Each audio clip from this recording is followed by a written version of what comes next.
Durante um tempo eu acreditei mesmo que o Snyder Cut era apenas uma lenda e que nunca veria a luz do dia simplesmente por não existir. Eu também acreditava que o Joss Whedon tinha caído de paraquedas no set de Liga da Justiça e que ele não tinha tanta culpa pelo desastre do filme de 2017. Mas hoje, logo depois de finalmente ter assistido a Liga da Justiça de Zack Snyder, eu vou contar pra vocês a verdadeira e emocionante história por trás do Snyder Cut. A batalha entre Zack Snyder e a Warner, sua tragédia pessoal, uma base de fãs incontrolável e como o Snyder voltou 3 anos depois para entregar um corte de um filme que se tornou cultuado antes mesmo de ter sido lançado. Mas antes de começar a assistir, inscreva-se no canal, é muito importante que você se inscreva agora, não deixe para depois. Todas as inscrições são muito importantes e é isso que faz o canal crescer. E deixe o seu like também. Em 2013, Homem de Aço definiu Henry Cavill como um novo Clark Kent, um personagem em conflito, bem diferente do Clark Kent de Christopher Reeve de 1978. E esse novo Superman, em um mundo que ele nunca se sentiu em casa, poderia matar quando não tivesse outra opção, o que causou uma certa revolta nos fãs. Fez 668 milhões de dólares nas bilheterias, menos que o esperado pelo estúdio, mas ainda assim o suficiente para o diretor Zack Snyder continuar o seu trabalho. Então ele dirigiu Batman vs Superman,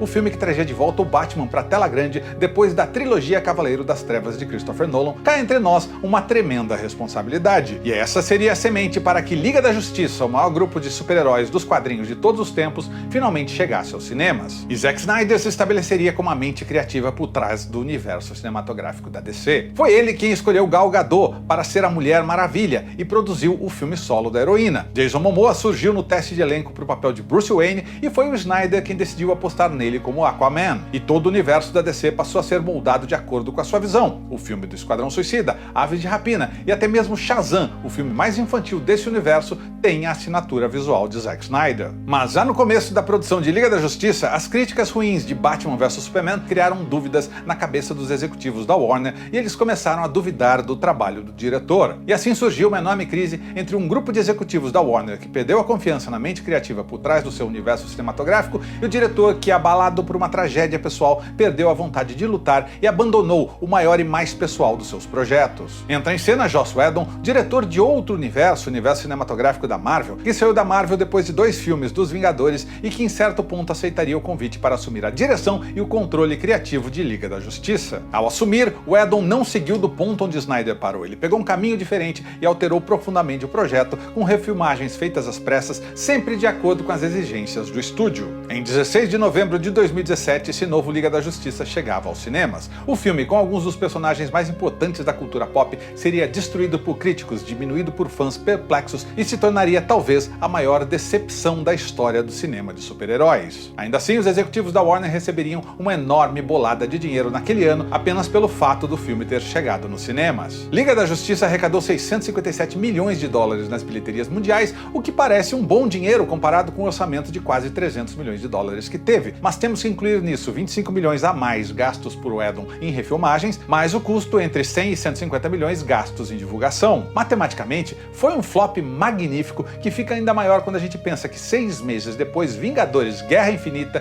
passaria dos 2 bilhões de dólares nas bilheterias. Curiosamente, imediatamente depois do lançamento de Liga da Justiça, os fanboys passaram a exigir a visão original do filme de Zack Snyder, que ganhou o curioso título de Snyder Cut. E conforme o tempo passava, mais pessoas clamavam pela versão de um filme que nunca sequer foi concluído. É fato que pouquíssimos diretores conseguem garantir o corte final de um projeto por contrato, e geralmente os que conseguem são os que produzem os seus próprios filmes. Vira e mexe, um diretor pede o controle criativo de um filme por conta dos estúdios insatisfeitos com os resultados. E eu poderia te dar uma lista de exemplos aqui, como Duna, ou o Quarteto Fantástico de 2014, ou Rogue One, que oficialmente foi dirigido por Gareth Edwards, mas que teve refilmagens feitas por Tony Gilroy. Agora, pensa comigo, se perder o controle criativo de um projeto é algo comum em Hollywood, um cineasta ser convidado por um estúdio para refazer a sua visão original de um filme no qual ele foi demitido e com total liberdade de criação era, até este ponto, algo inédito. Assim, temos aqui uma daquelas histórias que tem tudo para um dia se tornar um filme. Mas o maior drama dessa história não é a batalha dos Snyders com o estúdio, e sim a devastadora tragédia pessoal pelo qual eles passaram. No começo de 2017, depois de uma longa luta contra a depressão, Alton, a filha do casal, então com 20 anos, ao chegar da faculdade decidiu tirar a própria vida. A morte da filha foi a principal razão para os Snyders desistirem de lutar uma batalha perdida contra os executivos do estúdio,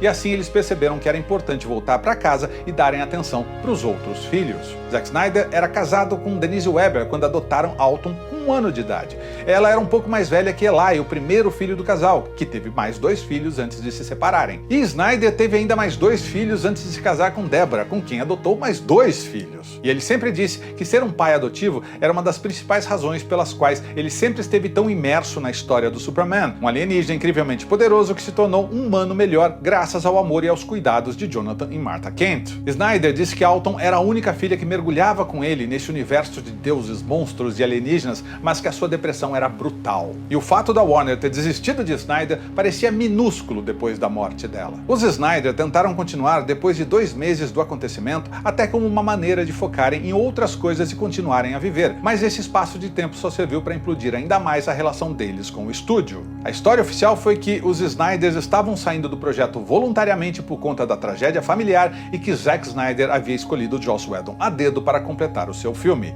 história que não era completamente verdadeira. Ao deixar a Liga da Justiça para trás, Zack Snyder levou seu laptop com o seu projeto para casa como lembrança na esperança de um dia mostrar para os amigos. Para contar a verdadeira história, precisamos voltar para 2016, quando os rumores de que Zack Snyder seria demitido já corriam pela rádio peão e o estúdio começou a forçar a barra contra ele. O CEO da Warner na época, Kevin Tsujihara, definiu que pelo menos um dos 2 seus cães de guarda, Geoff Johns e John Berg, deveriam estar sempre no set de filmagens, todos os dias. Zack Snyder não se incomodou, pois sentiu que eles não seriam uma grande ameaça, no máximo eles tentariam enfiar umas piadas onde ninguém tinha pedido. Então, as exigências começaram a ficarem maiores, e uma delas era que o filme não poderia ter mais de 2 horas de duração, e o Snyder sabia que seria muito difícil contar o épico que estava na sua cabeça em tão pouco tempo. Como ele iria introduzir 6 personagens e um alienígena com potencial para dominar o mundo em apenas 2 horas? Bem, Zack Snyder não conseguiria, mas Joss Whedon conseguiu e nós vimos no que deu. E a história de que Zack Snyder convidou Joss Whedon para trabalhar com ele tá longe de ser verdadeira. Joss Whedon trabalhava para Warner no filme da Batgirl quando Geoff Johns de repente surgiu com ele no set de Liga da Justiça para ajudá-los a reescrever o roteiro. Zack Snyder até achou que ele poderia contribuir com umas cenas divertidas, mas nada além disso. Só que o Whedon foi ganhando espaço e poder e passou a meter o bedelho nas filmagens, e o peso que a Warner tentava colocar nas costas de Snyder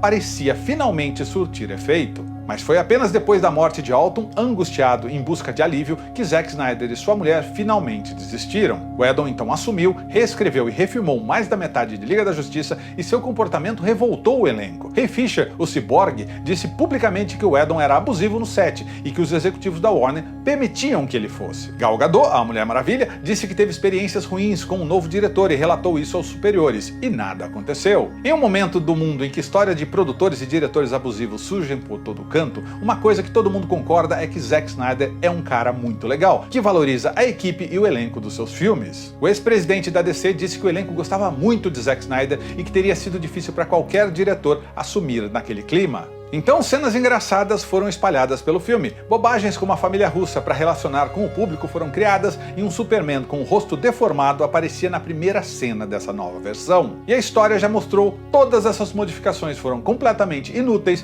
e o filme fracassou nas bilheterias. E foi nesse ponto que a hashtag #ReleasedSnyderCut ganhou força. Naquele laptop que o Snyder levou para casa tinha a versão original de Liga da Justiça, com 4 horas de duração, sem efeitos visuais, sem trilha sonora, crua e em preto e branco. Mas em vez de perder força com o tempo, o clamor dos fãs apenas cresceu, a ponto de se tornar uma causa para os mais exaltados. E 2 anos depois, até a Gal Gadot e o Ben Affleck se uniriam aos fãs, também pedindo pelo Snyder Cut. Em 2019, Todd Emmerich, presidente da Warner Bros. Picture Group, percebeu que o momento certo havia surgido com a criação da HBO Max, e então ele ligou para o Snyder com uma oferta. Mas a oferta irrecusável era bastante recusável. A ideia de Emmerich era soltar a versão crua que estava no laptop, sem nenhum tratamento, e Snyder disse não. Se é pra fazer, tem que fazer direito. Se fosse pra sair como estava, então era melhor que continuasse como um elemento fantástico que só existia na cabeça dos fanboys. Snyder negociou, ganhou a quebra de braços e 3 anos depois, enfim, começou a lapidar a sua versão original de Liga da Justiça. Apesar do Zack Snyder ter gastado cerca de 70 milhões de dólares para corrigir o estrago feito por Joss Whedon,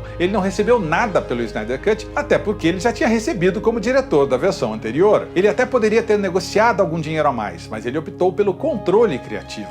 E essa versão Liga da Justiça de Zack Snyder que nós assistimos realmente é a Liga da Justiça de Zack Snyder, com a versão do diretor do jeito que ele sempre quis. Colocou o Superman com uniforme preto, colocou o Coringa, colocou o Caçador de Marte, fez uma ponta, lançou num formato estranho que pode irritar algumas pessoas que vão se incomodar com as bordas pretas laterais. Mas Zack Snyder não se importa. Sombria, escura, pesada, boa ou ruim, essa nova versão é dele e de mais ninguém. Liga da Justiça de Snyder Cut é dedicado a Alton e o filme arrecadou com os fãs cerca de $500 milhão para programas de prevenção ao suicídio. Agora, antes de se inscrever no canal, me conta o que você achou do Snyder Cut. A espera se pagou? Deixa um comentário e, principalmente, inscreva-se no canal.